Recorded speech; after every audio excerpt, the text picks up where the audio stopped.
This is Ryan Elliott for Boxing Social in association with Betfred. I'm delighted to be joined by unbeaten prospect Hector Tanajara this evening. Hector, it's been a while since we caught up. It's nice to have you on here once again. How are you? I'm doing good, man. Thank you for having me. That's good to hear. Now, look, the reason we're here, you do have yourself a fight. Finally, you're back in action next week in Puerto Rico. You must be itching to get back in the ring at this point. I think it's been about 14 months. How excited are you to get back in there and remind the world of what's to come?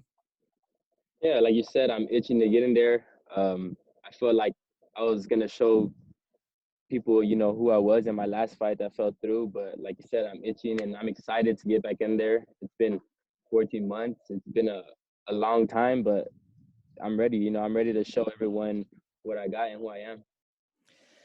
Now, look, Hector, 2020 was a strange year for a lot of people. Obviously, we've had this pandemic to deal with. You did fight at the beginning of the year. And the last time you and I spoke, you were due actually be in the ring. You had your breakout fight right there, Machado Hester. You told me that was going to be the fight that propelled you to the big fights. How frustrating was that for you? And how disappointed were you when that fell through and you had to deal with that situation? It was very frustrating, given that, I was here for 3 months getting ready for that fight. I was here for a long time in training camp. I was training really hard. It was a little frustrating because I felt like, it was my time, it was coming and it just didn't happen. But, God has a plan and, that's why I'm here today and getting ready for March 18th. So I'm ready to show everyone again, who I am.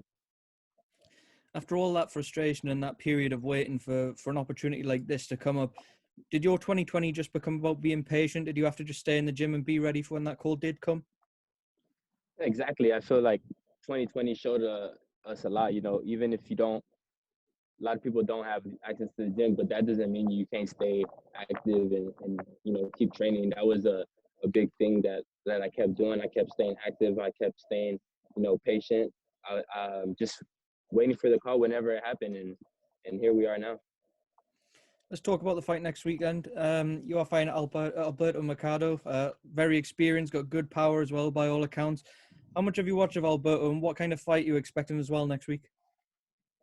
We watched a little bit, not too much, but we know he's a real strong, explosive fighter.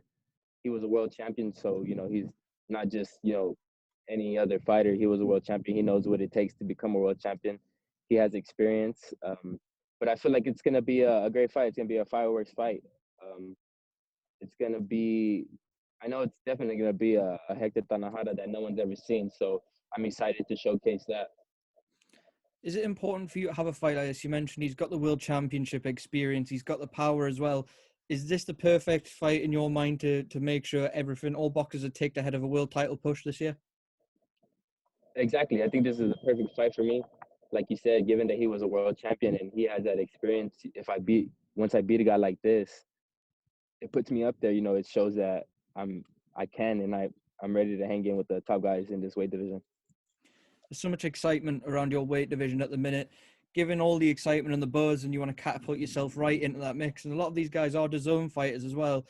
Do you feel any, not pressure, but do you feel any need to maybe not only win, but win convincingly and in style as well next week?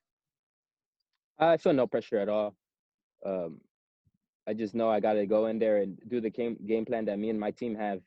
That's what will give me the victory overall. I don't feel like I have to do too much or like said win in spectacular fashion. I feel like the way I'm training hard and the game plan we have, it'll show, and it's just gonna happen. Like everyone has to tune in March 18th to see what's gonna happen. In your career, we've seen you at super feather. We've seen you at lightweight as well. I think it was 2018 you made that move up to lightweight. How do you feel within yourself right now? Do you feel like you're growing well into the weight?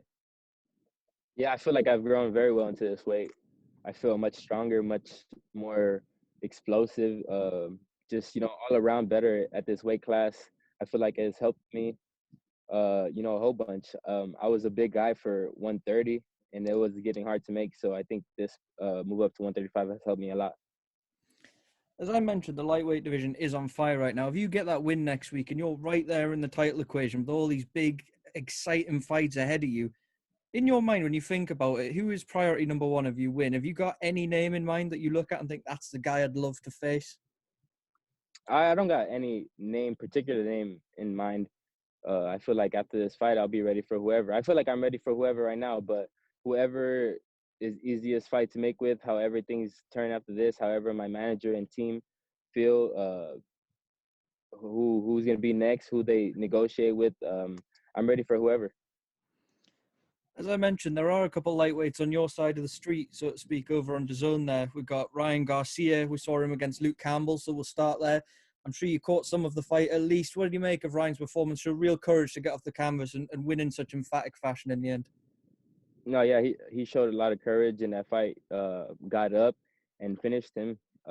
Campbell's a tremendous fighter. He's been in there with Linares, Lomachenko, so and those guys didn't even stop him. So he's been in there with some good guys, and Ryan showed a lot in this last fight.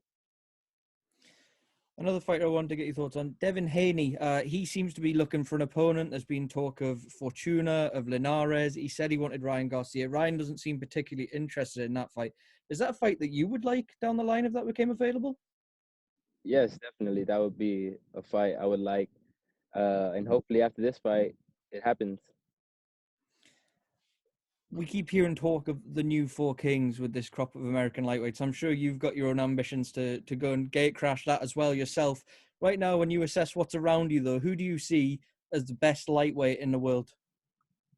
Teofimo Lopez, for sure. He's the best.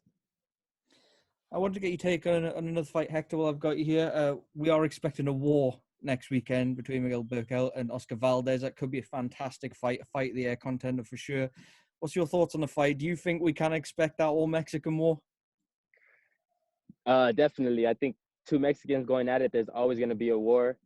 They're both tremendous fighters. They're both strong punchers. So I think it's only a recipe for a great fight. There's going to be I think someone's going to get knocked out in that fight. And just to finish for yourself, Hector, before I let you go, you have got this fight next week. I believe you fought in the USA, you fought in Mexico, never Puerto Rico. How much are you looking forward to taking another one off the list, another new experience for yourself? I'm really excited to fight in Puerto Rico. I have a lot of respect for the Puerto Rican people, Puerto Rican fighters like Miguel Cotto, Tito Trinidad. They had some tremendous fighters, so I have a lot of respect for them. And even though I'm going into enemy's territory, I know that I have to go hard and to come out with the victory. So that gives me more motivation than anything. And for all those people that are going to be tuning in and watching you, what can they expect to see? And what do you say to those people that I'm sure are getting behind you on social media as well? I appreciate everybody for the support.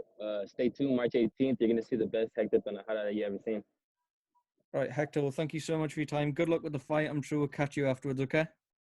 Thank you. Appreciate it. Take care.